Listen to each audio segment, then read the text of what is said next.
Uh-huh. I just feel like I've been around the block, ripping up fantasy stock, working around the clock. Look at the view from the top. Researching rookies a lot? No, I just be listening to pods, yeah. One in particular, I'm just a messenger, let me just pass on the rock. Browning, brunning, pruning, pronouncing ain't what he's doing. What he's doing is not losing, but infusing you with new things. And there's Dennis the Bennett, yeah. The man is a menace, yeah. Building a dynasty, some of the finest things. Promise you, you won't regret it.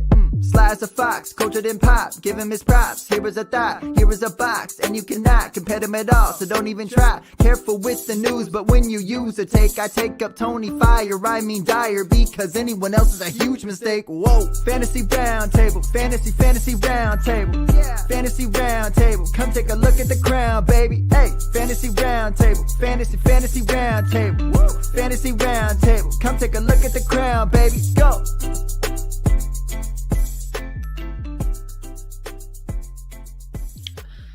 And my, oh my, have things gotten interesting, at least on the NFL side. Last night's game did not turn out the way we wanted it, especially in one of my very interesting leagues of note, which I will get into with you here in a minute.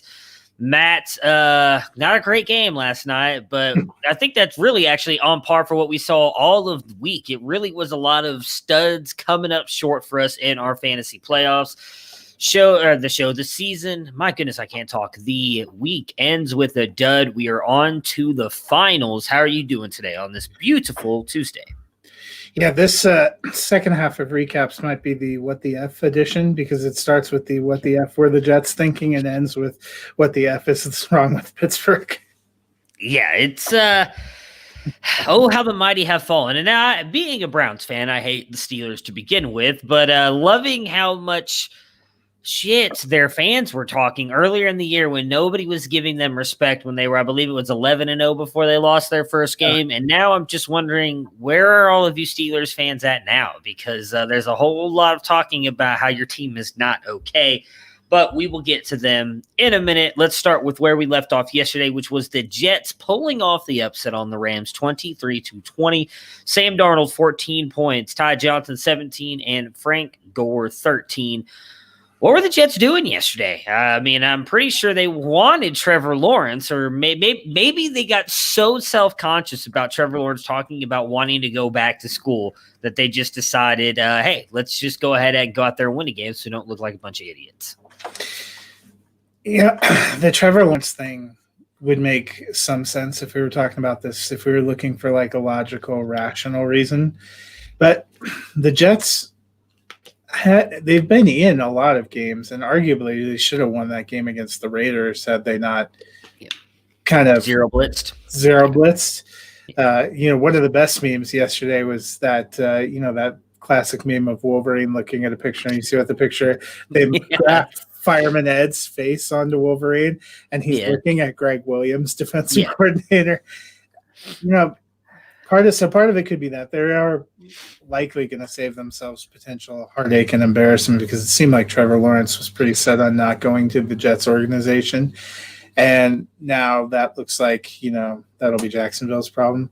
But part of me just thinks it's Adam Gase. What's the most Adam Gase thing to do? It would be to win. And also, Jets played great, hats off to them. But what were the Rams doing? I don't know. I mean, so I was rewatching. I didn't get a chance to watch a lot of that game, so I was rewatching the highlights earlier today, and they just didn't look like they were all there for like the first half of the game. It really didn't seem like till the third quarter they started to get going. Now, some of that too, I think, is we've kind of talked about it really for the past year and a half that Jared Goff's just not it anymore. I don't know. The first year with him and McVay, obviously he seemed to play really good, but he's just not seemed to be the quarterback that maybe they thought he was. Obviously, I know he got the big money, but I mean, yeah, I think I saw someone posted a clip on Twitter, and I actually kind of agree with them.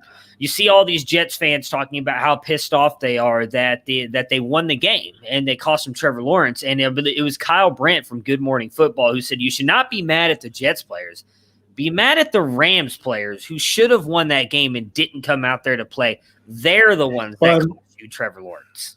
They had everything to play for. They were in first place in their division. They had a chance to get up and possibly leap over the Saints to get the 2 seed. And now, just really choking that away. Seattle's back in first, and now you have at Seattle, home to Arizona, not an easy way to close. And with what we saw yesterday, I might have some serious concerns there.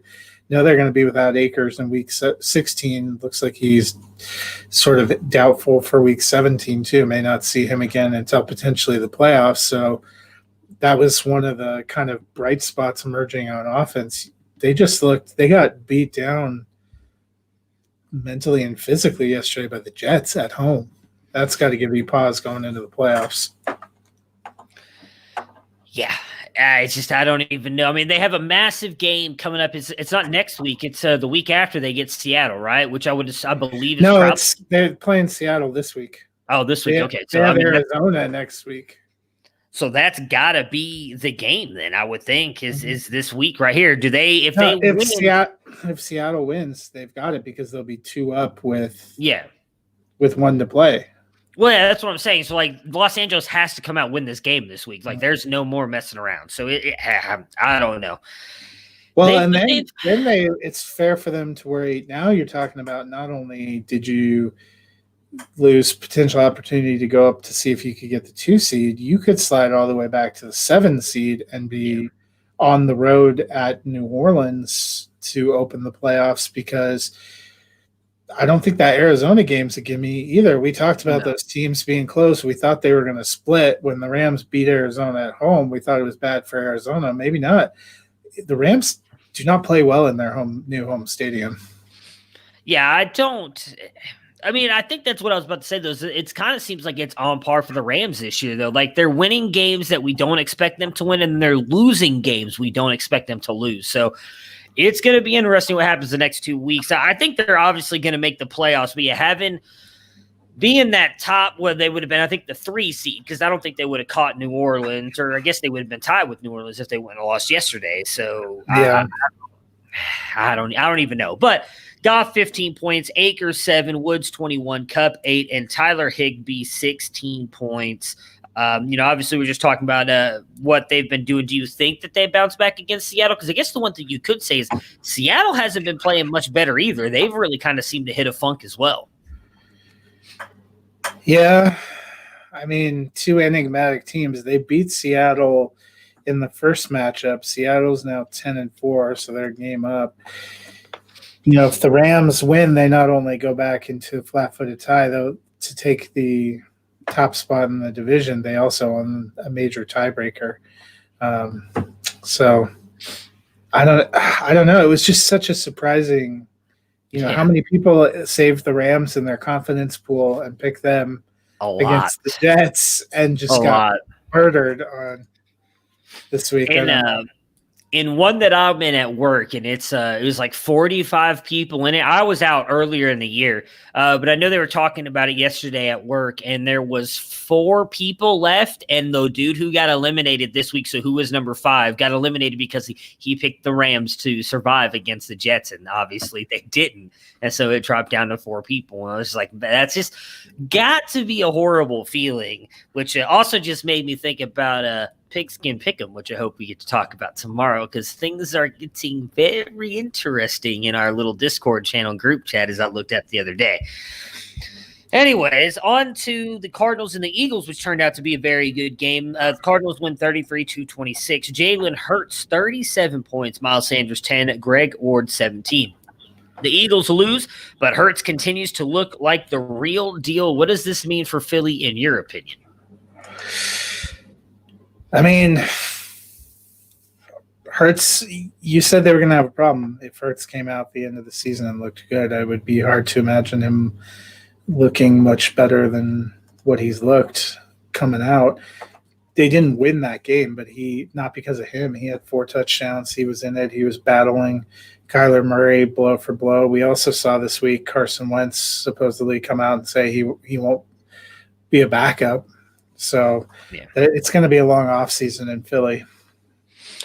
Yep. I mean, that's going to be the interesting thing about it is what is going to happen. Because obviously, I almost think it's fair to say, unless he completely falls off a cliff these last 2 games, I don't know how you go back to Carson Wentz. I mean, I know Wentz has done it longer, and we've seen guys like, I don't want to say guys like Hurts, but we've seen these running quarterbacks come in and they light it up in their first couple starts because you still don't have enough tape on them. You're trying to figure out different ways to stop them. You're seeing things that you're not used to seeing out of them. And then they kind of revert back to the means a little bit. I'll use Lamar Jackson last year a little bit, and this year we saw it a little bit with Kyler Murray at times last year, although he stepped up big this year. A little bit with Dak Prescott in that second year, but then he kind of came on. So I do think if the teams adjust to Jalen Hurts, Jalen Hurts could very easily adjust back to them and kind of be where a Kyler Murray is at now, where a Dak Prescott was obviously before he got hurt. It's going to make things very interesting. I've said my biggest issue with Carson Wentz, and I don't know if it's the back injuries or the leg injuries, but him not running the ball has hurt that offense and getting out of the pocket, which is exactly what we're seeing Jalen Hurts do here with this offense when he needs to. I don't, we talked about it a little bit a couple weeks ago. It's not going to be easy to trade that contract. And even if they do, they're not going to get much back for him. So are they willing to settle for a 3rd round pick from an NFL team, or do they just hold on to him? Because again, it would suck to be paying your backup quarterback that much. But the one thing that helps you is you have a guy in Jalen Hurts that you don't have to pay for 4 more years.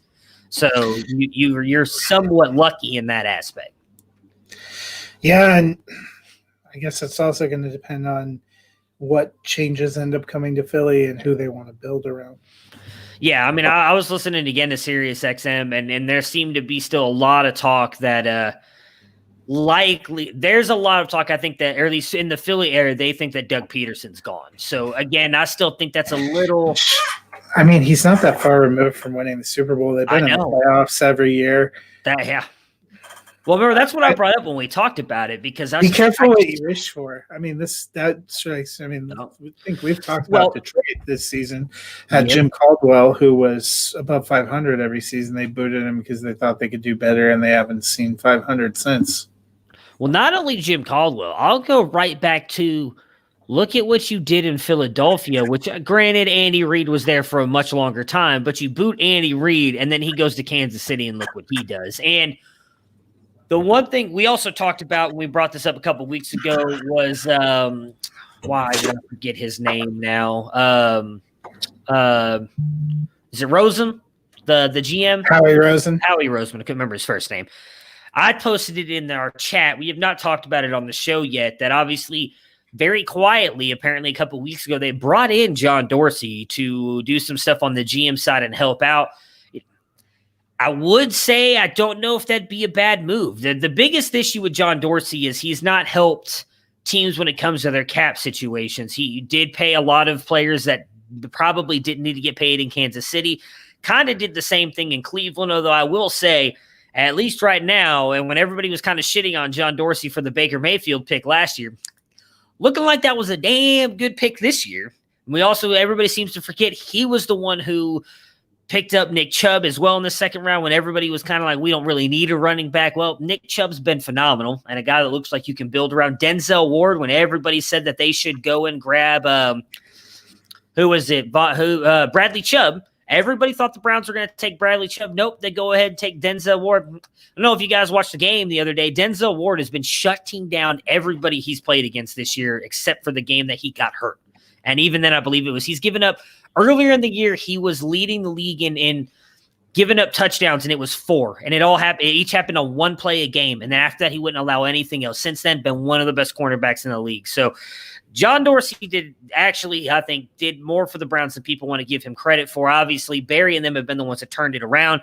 But I'd be interested to see if they end up giving him that job and what he's able to do. Again, not great with the cap with any team he's been with, but drafting-wise, he's been good. And that's kind of what Philly needs right now. They need to be able to hit on some young draft players because their roster is not in a great shape when it comes to their cap space. On Arizona's side, Murray, 33 points, Chase Edmonds, 15, and DeAndre Hopkins, 30. Man, did that dude shut me up. I talked about going into the fantasy playoffs, he had a lot of tough matchups, and he has done absolutely nothing but produce. Now, granted, Slay was out, but even still, he's just been phenomenal. Where I was like, all right, well, he's getting Roby, he's getting Slay, he's getting Jalen Ramsey, 16 points, 25 points, 30 points. So I guess DeAndre Hopkins is, which I guess we've really always known is matchup proof. He is just, and made one of the better touchdown catches in that game that I've seen this year, catching it, moving back, backpedaling, holding it up above his head into the end zone with a defender right on him. It was a great catch, great play by Newt. Makes me regret trading him this year. What are your thoughts on the Cardinals, and how do you feel about their playoff chances? Well, I feel a lot better with the two back-to-back wins they've had. They went to New York and were able to beat the Giants, which, they had struggled on the road, and New York had looked hot going into that. And then coming back home and shutting down a pretty hot Philadelphia team. They're only still one game up on the Bears. Yeah. And they do have kind of a tough schedule, but I feel like 9 wins feels like a pretty good lock. 10 wins feels like a possibility, depending on how the Rams are playing. Like the Rams could be the ones that slide down. The best the Bears can get to is 9-7.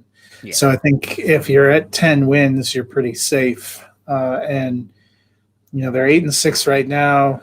To go look. I can't remember who they played. 49ers on Saturday this week. I was looking at the schedule. Yeah, so they should get a win there. If they slip up and lose that game, though, things become very interesting. That becomes very interesting because they got the Rams the last week.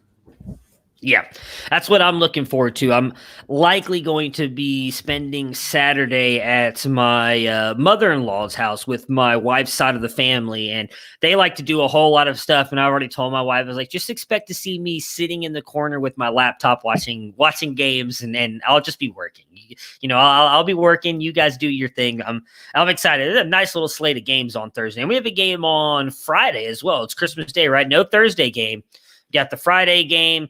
Vikings. I don't remember who they're playing, but I know the Vikings are playing the Saints, I believe. Saints. Okay, so Vikings, Saints, and then you've got 3 Vikings games. are out of it pretty much. But I forgot there was no Thursday. I thought we were getting Thursday, Friday, Saturday, Sunday, but I guess we'll have to settle for Friday. And then it's a 3-game day on Saturday. Did you see on Saturday one of those games is only available on Amazon Prime? Yeah, that does suck. But I have Prime, so so do I. Yeah, I'm not going to be blocked from it, but I just last week there was a lot of people that were kind of annoyed that it was only on NFL Network. Yeah, I know. I actually had someone reach out to me on Saturday and it's like, hey, why can't I find the game? It's like, oh, it's only on NFL Network. If you don't have NFL Network, you can't watch it. Well, it's like that Steelers-Redskins game that was on a Tuesday, or Steelers-Washington. Well, at least they put it on Red Zone, though. Yeah. Well, if you had Yeah, that's true. Yeah. It's their way, I guess, of driving it up. For me, I guess I have to have it.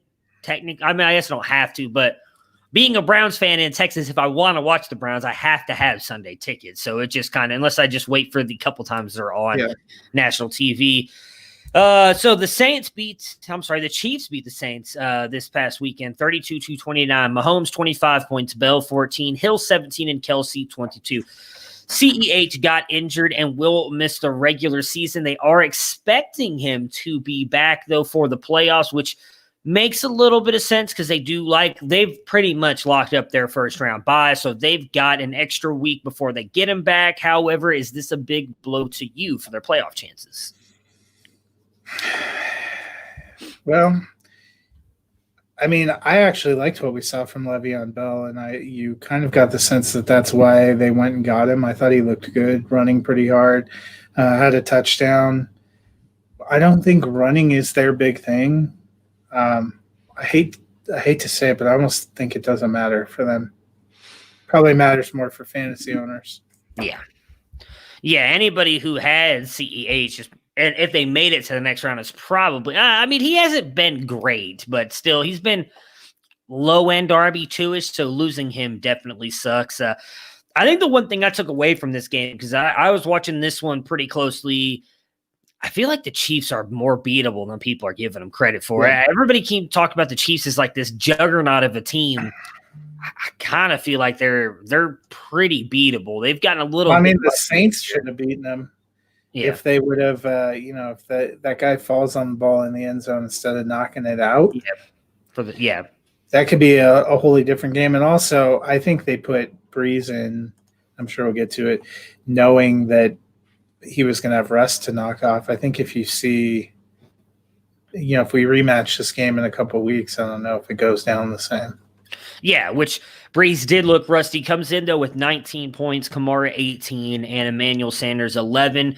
I was okay with it because I was going up against him in a league that has Scott Fishbowl-type scoring. So Drew Brees was great for me because I was going against him. And for a long time, he was getting like a negative 11 points. And it was in the game, again, in the league of record we will talk about here at the end of the show. But does end up turning around and having a much better second half. It was really the first half that he looked rusty. Yeah. And I guess you can expect that. I would imagine he's still not fully healthy either. And still probably having some rib issues and everything. Trying to move alone is uncomfortable. Then trying to go out there and throw a ball with that massive jacket vest thing they had on him as well. I think we got to give him some time. Might be where they rushed him out here. And I don't say rushed him, but got him out here now. Get him a couple games to kind of get back into the groove of things before they hit their stride going into the playoffs. Yeah, I mean, I would imagine that he wanted to come out and play, and I think we talked about before with him having that injury and missing time, my personal feeling was that he was going to need at least a game or two to get back into it. I don't know if I would have thrown him right to the Wolves with the Chiefs, but maybe he wanted to play in a big game and they wanted to see what they've got. They've put themselves now with a couple of losses. I think they're going to have a hard time being able to get back to that number one seed because the Packers look like they're cruising right along. So they're going to probably have to play that first week. You got to play them into shape. It's also a concern to me, Michael Thomas was finally back and starting to get into a groove, and then boom, gone back on IR. And they said it's for the rest of the regular season. So part of me wanting to see Breeze get back in there and develop some chemistry is with his top line offense. So even if he gets back going, it was nice to see him hit Sanders a few times. Of course, it was a little Bobby Humphrey or something. Little Jordan Humphrey. But at least Kamara's looking better. So if you were able to weather some of those games, you have him. I have him on a couple of teams that are in the championship round. So I feel a little better about that. Yeah, it'll be interesting to see how they do the next couple of games. But I agree. I think it was really more about getting him out there, getting in some game action because I think we both agree that this is probably it for Breeze. And so you probably don't want to just throw him out there in your first round of your playoffs because I don't think they get the bye and be like, all right, Jerry, just go get him. So it'll be fun to see what they do moving forward. The Sunday night football game, Browns beat the Giants 22-6. Baker, 20 points in this one. Chubb, 14. Landry, 19. And Austin Hooper, 15. Browns get their 10th win almost – well, no, I can't say that. Closing in on a playoff spot. And then obviously, I'll just say it now since we're going to be talking about the Browns. Pittsburgh loses last night, which opened the door back up for the Browns to possibly even win their division. Baker, 5th straight week since the bye, finishing as a QB1. We talked about it earlier in the year. I said you needed to watch what he did after he came off his bye week. He has been absolutely phenomenal, showing teams that not only can they beat them with the run, but beat them with the pass. How are you feeling about this Browns offense? I thought they looked pretty good. I think some people had said, well, it's all about the running game. And they do have a couple of, incredible running backs that played a huge role in the Monday night game a week earlier. But they can actually do it with passing. Chubb had an okay game. Hunt wasn't a huge factor, but Baker was able to help get him. It wasn't maybe their most impressive offensive performance of the year, but they did a pretty good job against a decent defense on the road. Won their 10th game, seemed to be in control all the way along. And they look like they're in a lot better shape to win the AFC North than Pittsburgh does right now. Yeah, it's I know you don't want to get too excited, but yeah, I mean, the thing is, I still can't say the Jets are. And I'll say what I've been saying. It's a game you should win on paper. But as we saw with the Rams game this weekend, that was a game the Rams should have won on paper, and they didn't do it. You never know what could happen. So obviously, I think there's a good shot, and I do hope, in all honesty, that not only do the Browns win this weekend, if they win, they pretty much have secured a playoff spot. The seeding can still be determined because if Baltimore wins out and, say, Cleveland then loses, then they tie, Cleveland's spot will change. But if they win, they've pretty much locked up a spot for a playoffs. Just seeding will depend.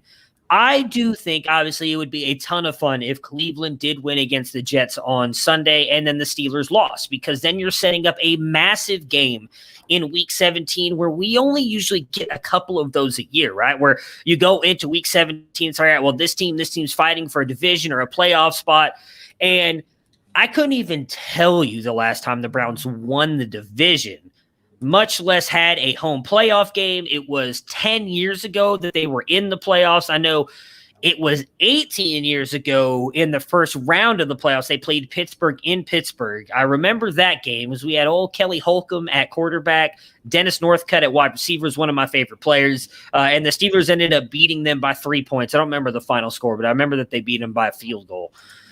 So it would set up a ton of fun for the last week of the season, especially for Browns fans, especially if we already knew we were in the playoffs and then it comes down to possibly winning your division. It's not something I think many of us expected. Now, I know you and me had picked them to finish very highly. I don't remember I know Dennis had him in the playoffs, but I don't remember what record he picked from. I had him at 12-4, which is insane that might actually happen. I really thought it was probably going to be like a 10-6 season. There was a couple of games in there. Now, Houston was one where we didn't expect Houston to fall off the way that they did. I thought that could be, I picked for the Browns to win, but it's like that could be a game that could swing them. Same thing. I picked them to beat Baltimore and Pittsburgh down here toward the end of the year. Obviously, they lost to Baltimore, but it would be awesome. I'm not going to lie. I would love to take a division, because not only do you get that division win, but then if you take the division, you get that home playoff game the next week. And I think that'd be huge, especially Cleveland allowing fans into the game, getting a little bit of a home field type atmosphere for your first playoff game. I think it would be amazing. So this would be fun. The tough thing, though, is you end up in that probably that third seed. I think you'd end up either taking Pittsburgh or Baltimore again.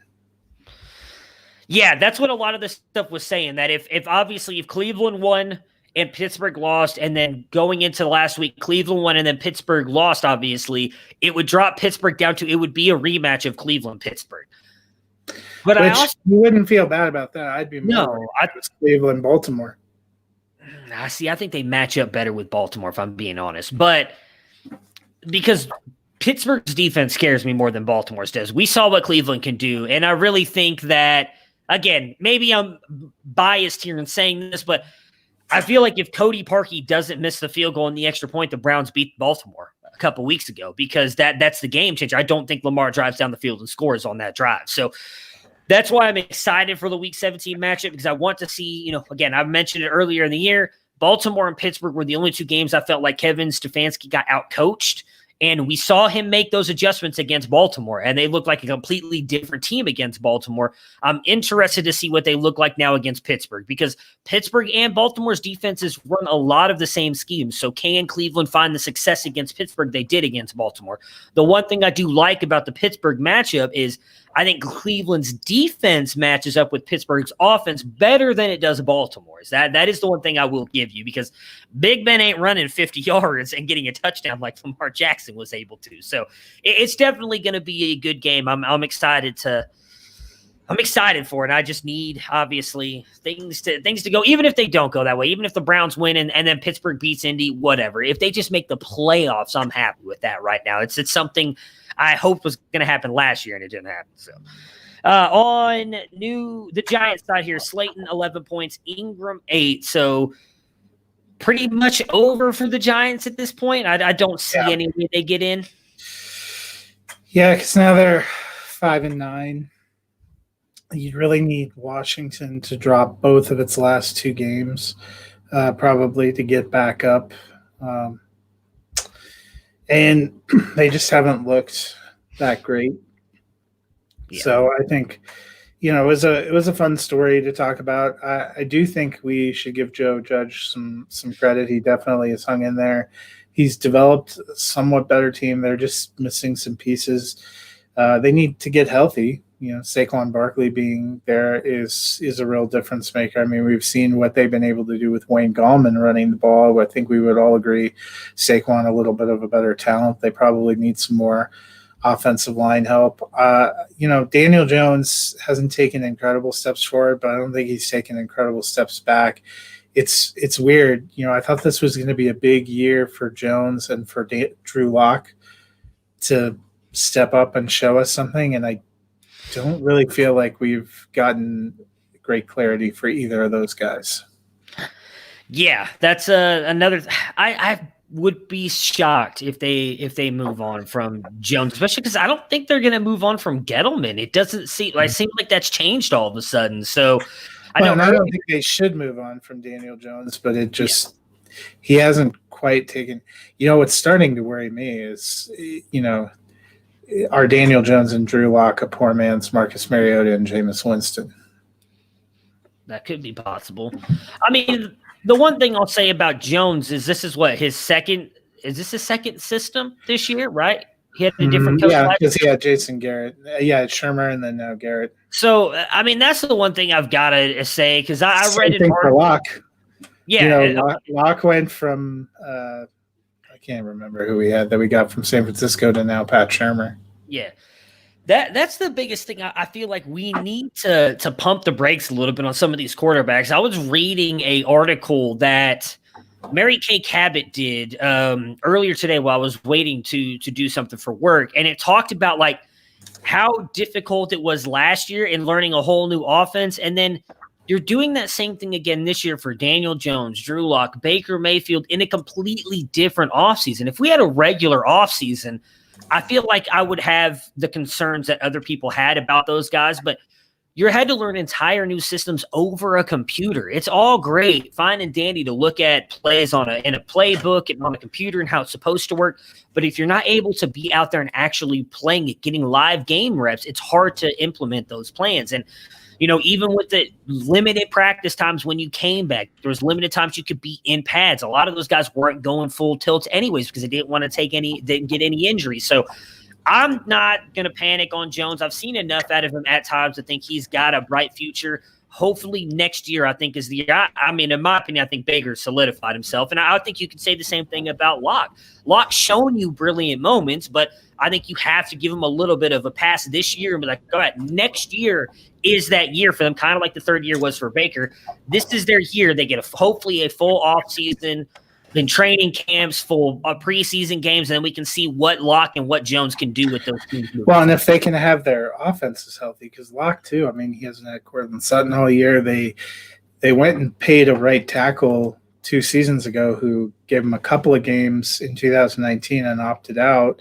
No offense to him. He did what was best for him and his family, but you don't get to see what maybe your line is. It seems like Garrett Bowles has finally developed, but they've had a lot of other injuries down there. You're trying to develop the new weapons. I think for years we had heard preseason was irrelevant. You don't need preseason. I think as we've gone through this season, we've seen that there are cases and there are players and there is development that happens in those preseason, or even probably the understated part of what was lost in this offseason is those inter-squad scrimmages, which all of the coaches say help them to develop their teams so much more.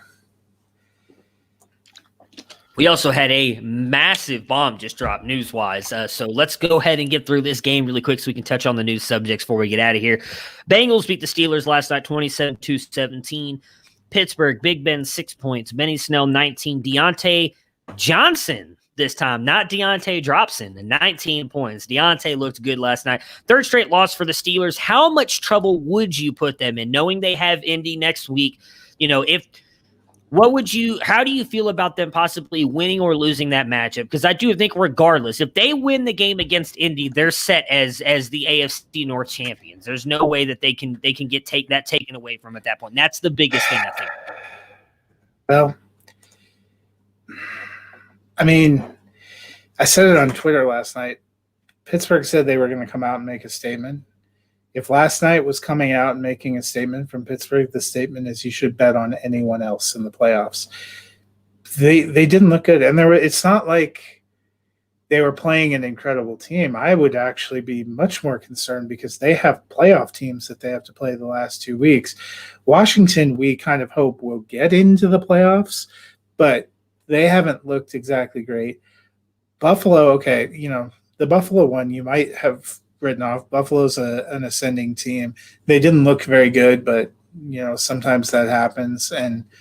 But the Bengals, I mean, to just get stoned by the Bengals, we were talking about yesterday, the Bengals would be lucky to score 17 points. I think what's more alarming than even the offensive inconsistency is they're struggling on defense, and they've lost so many players to injuries and stuff now that's going to take a big toll. Pittsburgh was 11-0.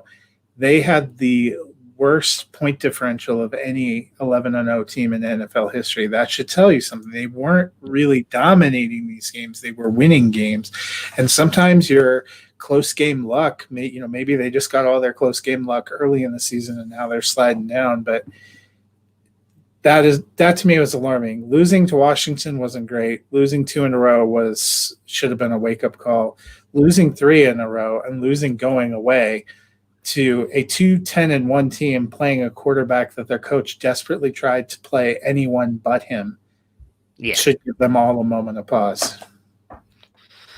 Yeah, so the thing I'll say with them, I know I said it a while ago, and I said it on Twitter too, and kind of got some hate for it, was Big Ben, and it proved out again yesterday, has been one of the worst deep passers in the league this year. Everything he's been doing is quick hitters at the line, and I think defenses are starting to figure that out. Add that in with no running game. They have not been able to do much running the ball. I think is kind of putting Pittsburgh in situations they don't want to be in. And it's going to be interesting because I'm with you. That defense has taken some massive hits, and it doesn't look like that defense is going to be what we saw earlier in the year. I mean, again, this game this weekend is the biggest one, in my opinion. If they beat Indy, they're at least be all right in the fact that they're getting into the playoffs. They're going to get that home playoff game because they're going to have the division. If they lose to Indy, everybody get ready for what's going to be likely a very fun Week 17. Because that's the other thing. Even if did Pittsburgh beat Baltimore twice? Yes, Pittsburgh beat Baltimore twice. Never mind. Because I was going to say, even if they break over them, but yeah, that's going to say, because even if they were to win against Indy, but then lose to Cleveland, I wondered if Baltimore could because Baltimore still be a game behind too. So never mind. No, that was the thing. Cleveland or Baltimore cannot win the division. Gotcha. Because at the time that there's still a game behind Cleveland right now. I know that. Yes, at the time Pittsburgh beat them for the second time, Pittsburgh was 11-0, and Baltimore was 7-5 with 5 games to play and having lost the tiebreaker. So there was no scenario where Baltimore could win the North. The Browns could still win the North. Pittsburgh can still win the North. But if they all ended up tied, Baltimore doesn't have a good claim, I don't think. So our own Tony chiming in here. When Pittsburgh loses to Indy, it will make that Week 17 matchup the game of the year. What a story. Again, I hope you are right. Because you're obviously in our group chat, I have not been a big fan of Frank Reich this year. I am all in on Frank Reich this week. Let's go Colts. I'm becoming the biggest Colts fan in the world this week because I would love to see that Week 17 matchup again. Even if the Browns lose it, just having that game going. Is it in Cleveland? I don't remember. I think they played Pittsburgh. I think it's in Pittsburgh, which sucks. I'm trying to look it up really quick because I think they played in Cleveland earlier in the year. Because I know this time they played Baltimore, it was in Cleveland. But I think the first time they played Pittsburgh, they were actually in Cleveland, Ohio. Let's see here. No, it's in Cleveland. Wait. Yeah, I thought Pittsburgh. It is. It's in Cleveland. Oh, thank you, Tony. Oh, that's going to make it so much. God, I hope it happens. I'm getting excited. All right. So Cincinnati side, Ryan Finley back from the dead, a guy we all thought could be good last year, struggled, comes out, looks solid in this game, 18 points. Giovanni Bernard scoring 2 touchdowns and looking like the guy we were hoping we've had the past 3 or 4 weeks and probably knocked a bunch of us out of the playoffs. Scoring 2 touchdowns on everyone's bench. 22 points, T. Higgins 6, and A.J. Green 6 as well. Who are you trusting right now from the Bengals side playing in your Week 16 finals matchup? You know what? Props to the Bengals. It was a lot of fun last night. I was doing some Bengal rooting in the second half. Glad to see you out there, Ryan Finley, sticking it to your coach who looked like he would play his own mother over you if that had been an option. Looking good. Hope you get to play a couple games down the stretch. None of you are seeing my lineup in a meaningful fantasy game. I'm going to be out there cheering you on, moral support. You are not going to be in my lineup. I mean, yeah, I don't blame you. Again, we were talking about in our group chat last night because we had a lot of games tied to that. And so let's just – I'm going to bring those up. What about the poor guy who asked us on Twitter, I need 20 points. Who should it – the option that you needed was Gio Bernard, but Trayvon Williams didn't do anything.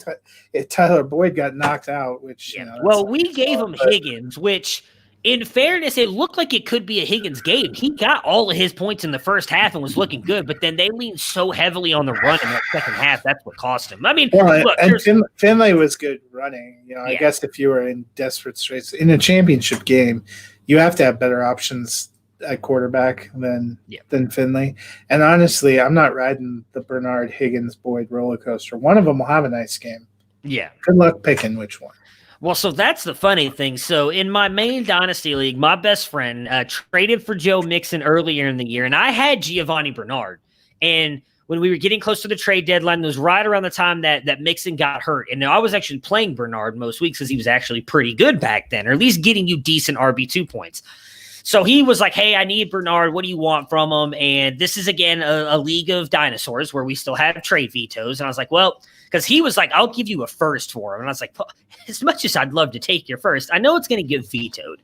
So let's just do a third and a fourth. And they almost vetoed that, by the way. It ended up going through. He gets Giovanni Bernard, makes it into the playoffs. He's been starting Bernard because he's got his running backs are Alvin Kamara, Naheem Hines, and then Giovanni Bernard and Joe Mixon. So obviously, outside of Kamara, who hasn't been great either up until the past couple weeks, he's been struggling. Plays Bernard last night, goes in down 18 points. And I'm like, there's no way, man. Like, sorry, pack it in, because the other guy had the Pittsburgh Steelers defense. So he's about to be down 28 points once the game kicks off. And just like the guy we were talking to in here on YouTube the other day, like, hey, like, you got to hope the Bengals put up some points and drop down those negatives. Next thing you know, Gio's gone for 2 scores. Pittsburgh Steelers down to 4. It ends up going to I think he was at 1 point in the third quarter down. And then obviously Gio rips off a couple more runs. Finley ripped off that big run, which gave the Steelers negative points in our league. So he ends up winning by 4 points, knocking off the number 1 seed and the highest scoring team in the league to make it to the finals. So I'm happy for him. And then obviously I mentioned yesterday everything with Juju Smith-Schuster. And so I'm curious as to what you would do, because this has been a massive thing all day in our group chat. Again, I know not everybody who listens to this or watches plays in Scott Fishbowl scoring. Me and Matt do. Matt can tell you it's very unique scoring. It's not something you see in a lot of leagues. We've got the Scott Fishbowl scoring, and it's also decimal points as well. So we did not think there was any chance there would ever be a tie.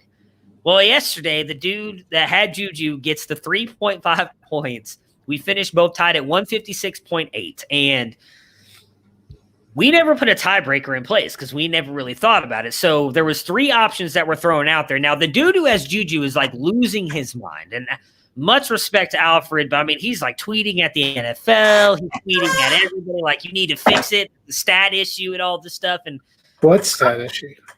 So he is saying that it shouldn't, the negative yards. So Juju got negative yards for that fumble. Yeah. He got hit behind the line of scrimmage. So he's saying that he caught it at the line of scrimmage, not behind the line of scrimmage. So that's what I said. So then now he's gone in, and I kid you not, you can find it on Twitter, has pulled up recaps of that play and tweeting at the NFL, hey, look, he actually touched the ball here at the 8, so it should have been down at the 8, so he should only got negative 8 yards instead of negative 10 yards. It's a whole thing, because if there is any stat correction in his favor, even if it's 1 yard, he wins because we're tied right now. I don't think there will be. I'm like, well, I went to every single site that I could think of that shows the stats, and it shows that Juju got 3 catches for 15 yards on every single one of them. So on MFL, he has the stats of 3 catches for 15 yards.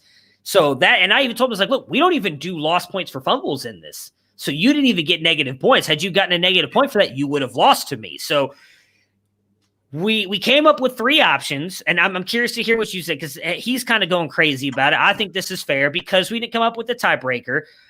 The gentleman who we're playing technically this week, who's in the other league because it's a cross-league play thing, he said, hey, look, just to make it fair, he's like, I'm cool playing both you guys next week. You guys replay your matchup in week 16. I'll play both of you. Whoever wins, if I don't outscore you, you win your matchup and you win the Super Bowl. The other one is to go to what I think is the pretty normal tiebreaker in bench points. And then the third option was overall score, or your overall record. So whoever had the best record going into the matchup gets the tiebreaker, they move on. How would you vote? Because we're in the process of getting 24 votes on this to decide how we're going to handle it. I mean, I guess record just means the highest seed, but bench points seems to be the most common. That's what I voted for because that's it. Now, I feel bad because that's in my favor as well. I have more bench points than him. But I feel like that's what most people do. Well, the other, I almost think a better tiebreaker than record is who finished with most points for. He did. He beat me by 100 in that as well, at least in the regular season. I don't know. That's usually the more accurate of the better team. Well, that wasn't something we thought about putting. We was just like overall record, because everybody I know is when I posted that in the chat, I was like, look, because it was on the drive where they were 4th down, and then the Bengals called a timeout. And so I was like, guys, like there's a serious chance that this goes to a tie. If they don't hit Juju on a play right here, or if they don't get the first down, it's over and we tied. And so I was like, what is a good way to do it? And that's what they said. It's like, well, in all of my leagues, it's bench points. And I'm like, okay, well, I don't want to suggest that because I'm the commissioner. And I feel like if I say that, it's going to be me saying it just to make it look good for me because I already looked. I have the most bench points. I'm beating him by 30. There ain't no coming back. And so, I'm interested to see what happens. Obviously, I'm not making a big deal about it. If I lose, I lose. It's whatever. It's fun. It's just funny, I think, to be in this situation. I never once thought decimal points wise or with the scoring situation we have to end up tied 156-8 in a championship matchup. So I'm hoping that it goes in my favor. If it doesn't, it doesn't. So the breaking news here, and we'll hit on a couple of the topics before we get out of here. The 49ers have signed Josh Rosen off the Tampa Bay Buccaneers practice squad. They were not able to protect him in time. So Josh Rosen on his way to San Francisco. Your thoughts? I mean, it can't be that much worse than Nick Mullins, but I mean, they never once thought about activating him to an active roster in Tampa Bay. Yeah, I forgot about him, honestly. Well, yeah, so did I until I saw it. That's the thing. That's because you've got Tom Brady. All of a sudden, Josh Rosen might have a chance to play. Now, it's only 2 games. 49ers are officially eliminated from the playoffs, so it's not like he's taking to the playoffs. But if he goes out there and plays good. Honestly, if I was Josh Rosen, given where I am with probably only one more decent chance, I don't want to be starting against a playoff prepped Arizona team in Arizona on this week. I don't know. It may be his last chance to play, though. That's the problem. I mean, whenever he gets his chance is going to be his last chance of showing he can be a starter. Yeah. 49ers are not in a great talent position right now, not in a great any kind of position. And it's not like a game against Arizona is a great winnable game. Yeah, it's not. But I think at this point that you got to take any shot you can to play and try and show that you're at least decent because Miami didn't give him much of a shot after they traded for him. Obviously, we haven't seen him with Tampa Bay yet. So San Francisco, again, I trusted Kyle Shanahan. And I would say I like him better than Mullins and Beathard. There's nothing that I've seen that would indicate to me that San Francisco and Tampa Bay are running a similar offensive system. I've seen that would indicate Miami last year or Arizona the year before are running a similar offensive system to San Francisco either. So you're talking about taking a guy. I'm pretty sure that's one of the Saturday games too. It is. Yes, they play Arizona Yeah. the game. Yeah. Yeah, the Amazon Prime game. So his only good saving grace is not a lot of people might see him shit the Be bed. watching. I'll be curious to see if he gets to start. I'll be rooting for him. Akers and CEH are done for the regular season. Obviously, just that's sucks for fantasy owners. More, I would say, probably Akers owners because he looked so good the past couple weeks. I thought he was finally going to get the run. CEH has kind of been meh all year, so you already knew what you were expecting from him. Yeah, I mean, you probably weren't relying on. I mean, if you were relying on Akers to get you to a championship game, you may not have made it. And hopefully you have other options. If you're relying on CEH to power you to a championship game, I don't know if you made it either. Hopefully you have other options. Yeah, I don't think either of those guys – it's not like those guys were carrying you all season. Yeah. Josh Gordon is back with Seattle. We saw him get reinstated a couple weeks ago. Do you think it will matter for this offense? They need something. I wouldn't have pegged adding a wide receiver as what they need. I like what we've seen from David Moore and obviously Metcalf and Lockett, but maybe he'll open up some more coverages.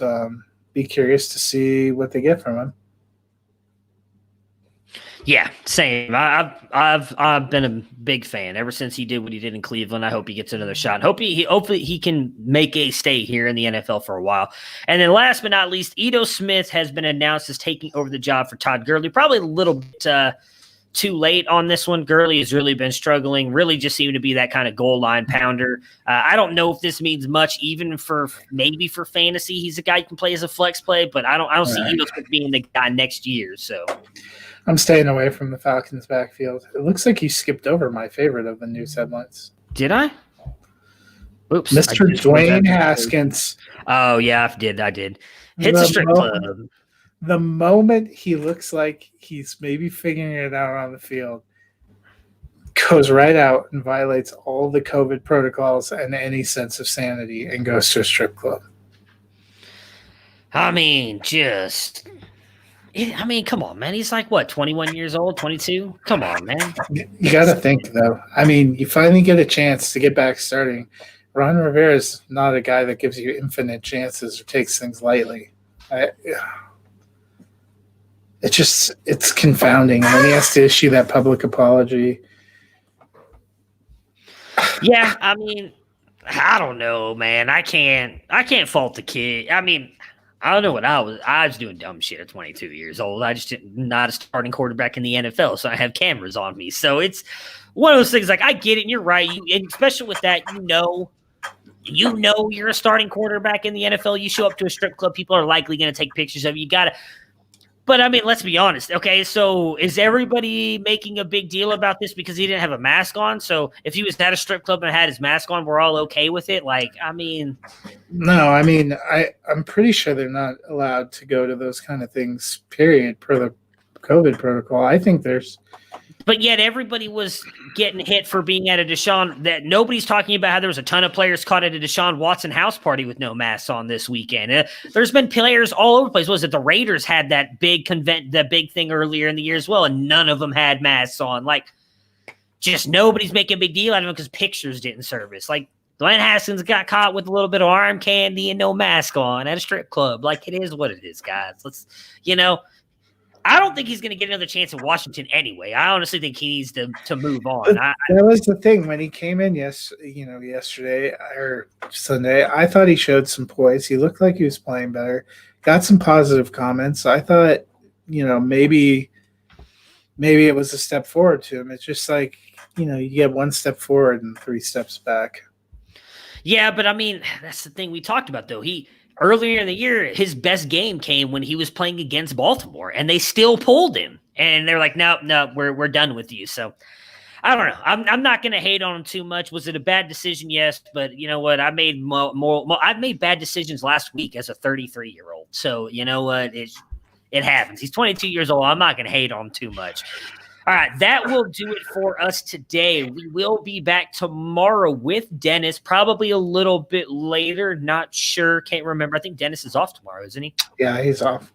So we might go back usual time, but we will be back tomorrow. We are going to preview the entire Week 16 slate, and that will be the last show for us this week. We're going to take the long weekends to enjoy with our families and loved ones. So hopefully we see you guys back again tomorrow so we can talk about Week 16 and your fantasy football.